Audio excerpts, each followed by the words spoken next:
Sinepju graudiņš, vārds katrai dienai. Pļausi, ja nepadosies.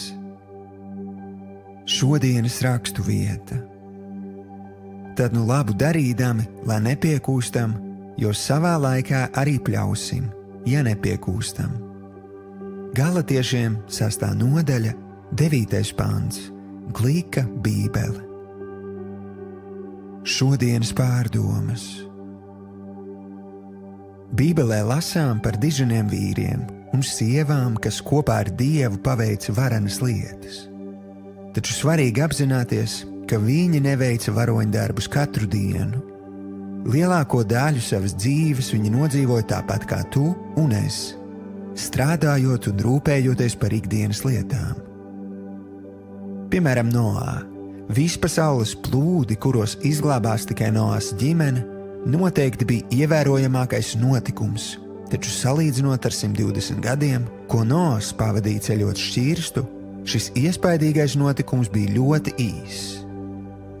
Noāsam vajadzēja saglabāt savu ticību ikdienā, ceļot šķirstu, lai tad, kad Dievs bija gatavs darīt kaut ko vārenu un nebijušu, arī Noās būtu gatavs. Ko Dievs vēlas paveikt caur tevi?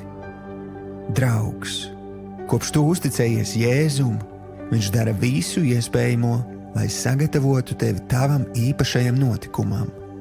Viņš jau tagad dara lielu darbu tavā sirdī, lai īstajā brīdī tu varētu izdarīt to, ko neviens cits nespēja.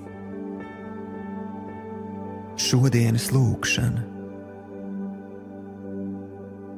Tēvs, es izvēlos būt stiprs ticībā un turpināt sekot taviem norādījumiem. Paldies, ka dod man visu nepieciešamo, ka spēju darīt labu katru dienu. Patiesi, tu esi uzticams un gatavo mani kam īpašam.